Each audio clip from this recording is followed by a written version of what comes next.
As society evolves and people become more aware of and compassionate towards others struggling with mental illness and trauma, trigger warnings have begun to pop up everywhere, including on books. So today I want to talk about, should books have trigger warnings, or is there a better option? Trigger warnings are just another form of communication between you and your reader, but you do need to decide if you believe in them and when you might want to use them for your own books. There are also some other options available to you. If you hang on until the end of this video, I will let you know how you can get a free readership building checklist, which will help you better understand your target reader, where to find them, where to market to them, and if they might want trigger warnings. This is Ignited Ink Writing, a channel dedicated to helping authors like you transform your writing so it lingers with your readers, because writing that lingers gets remembered and recommended to others. I'm Caitlin Burvey, editor and author. Let's start with, what are trigger warnings in books? According to Merriam-Webster, a trigger warning is a statement cautioning that content, as in a text, video, or class, may be disturbing or upsetting. The term trigger warning actually comes from the study of post-traumatic stress disorder and how PTSD can be triggered by certain smells, events, scenes in books, things like that. Now, the term "I'm triggered," which comes from this, has been watered down in our modern society. It's been used too many times by people who meant they were insulted or upset, not slammed back into the emotional and mental space of a traumatic event. When we talk about the need for trigger warnings in books, we're talking about books that have scenes, details, and content that could potentially trigger people who have experienced these traumatic events back into that mental space that they don't want to be in. So that's what they're really for. We're not talking about slapping a label on things and saying this could insult this person, or you might be upset by this. It's for truly triggering content. Now that we have established what we mean by trigger warnings for the duration of this video, I want to share 2 examples of how you can approach including a trigger warning on your book. The first example is just a straightforward warning. Warning: this book contains a graphic rape scene. This is often what people picture when they think of a trigger warning, but it's actually not the most useful. I much prefer massaging that warning into the back cover copy itself. This next example I created based on the premise for the dark, twisted fairy tale Donkey Skin. I might not have read this fairy tale when I did if there had been a trigger warning. Here's why. After her mother's death, the princess thought her life couldn't get any worse. Then her father starts trying to slip into her room at night. When his intentions to make his own daughter his next queen become clear, the princess flees the castle disguised as a donkey. Will she make it to the kingdom's border before her father's men find her? Donkey Skin is a fairy tale that deals with rape, incest, all sorts of icky things that some people might just not want to read. I don't blame them. So that type of a story could benefit from a trigger warning. Here's how. What trigger warnings can do for your book. Some people push back against trigger warnings in general. Their argument is, I can't be responsible for the triggers of someone I've never met. In a way, they're right. How can I, as an author, possibly know every reader out there's triggers? I can't. However, there are plenty of things that are just commonly triggering to people that we know of and we could use trigger warnings for. Other people say, I don't want to use trigger warnings because they give away the plot of my book. That could very well be true. However, there are ways we can massage that warning in to the back cover copy without giving away anything.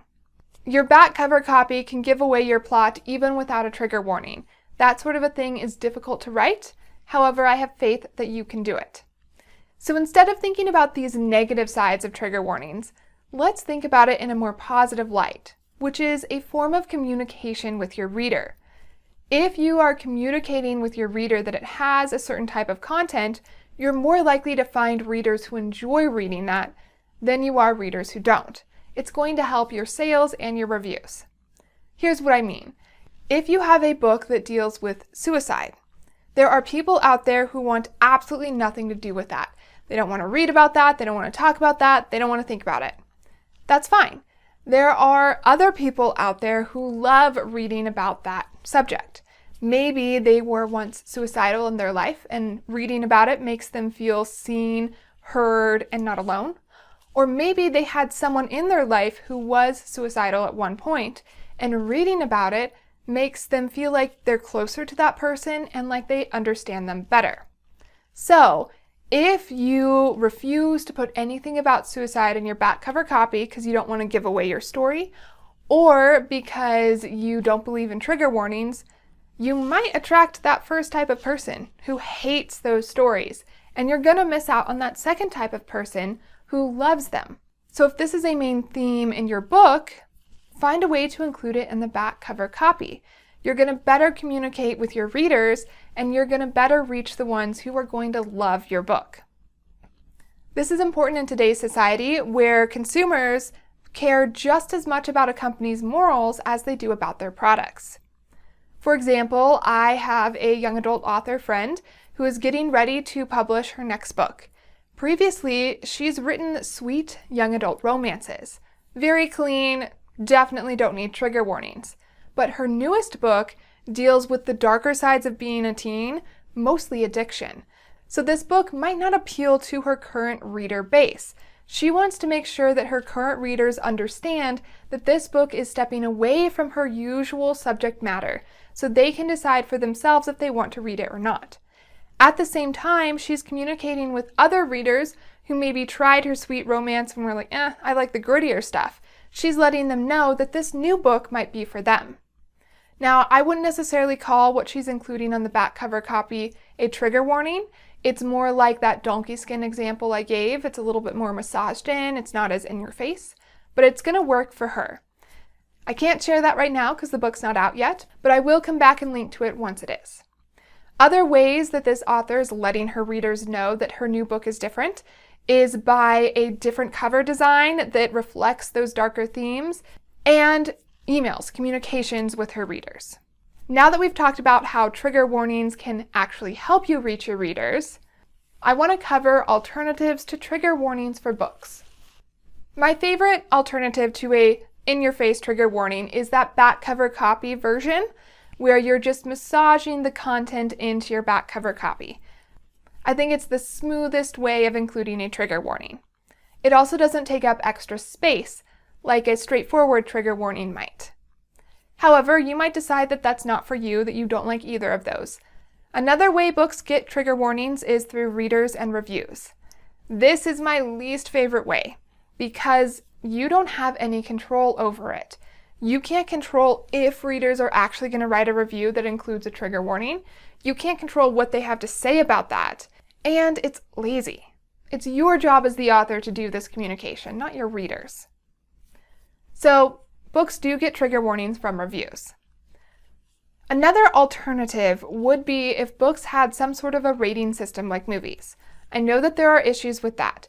However, all I'm saying is we could have some sort of symbol system to let readers know that something like Game of Thrones, Songs of Fire and Ice, by George R.R. Martin, is very different, contains much darker content than something like The Lord of the Rings by Tolkien. These are both epic high fantasies. They're both shelved in the same section of a bookstore, but they have very different levels of triggering content. There should be a better way to communicate that to readers. This is particularly needed in the young adult or teen genre. Young adult books actually have two different types of readers. They have actual teenagers and adults who like to read about teenagers. More and more, I'm seeing a shift in the adult readers where they like to read more explicit, darker, sexually active books. Whereas actual teen readers who came to me at Barnes & Noble asking for book recommendations weren't always into that. They wanted cleaner fiction in some regards. They just wanted a heads up sometimes. So there should be a better way for people to communicate to these readers which type of YA book it is. These books can still be shelved in the same section. They still deal with the same themes and age groups. However, Some readers want that darker side and some readers don't. It should be more obvious which is which. That said, I do understand there are issues. I know that this is almost a form of censorship. I'm not saying that these books should not be together or not included and sold in the same places.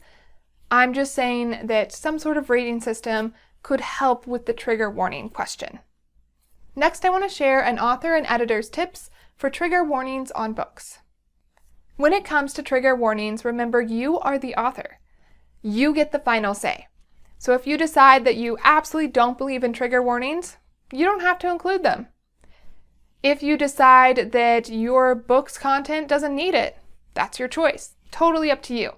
If you're someone who writes sweet young adult romance, you probably don't even have to think about this at all. Just know that it is ultimately your choice as the author, unless you have a traditional publisher who's telling you.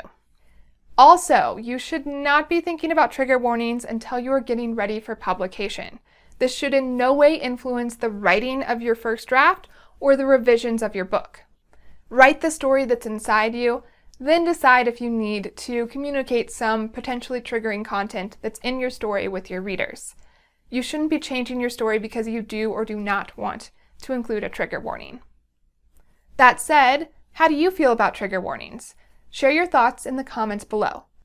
And for more videos on publishing and other aspects of writing, subscribe to Ignited Ink Writing, a channel dedicated to helping authors like you transform your writing so it lingers with your readers, because writing that lingers gets remembered and recommended to others. I'm Caitlin Burvey, editor and author. To find out more about me, go to www.ignitedinkwriting.com.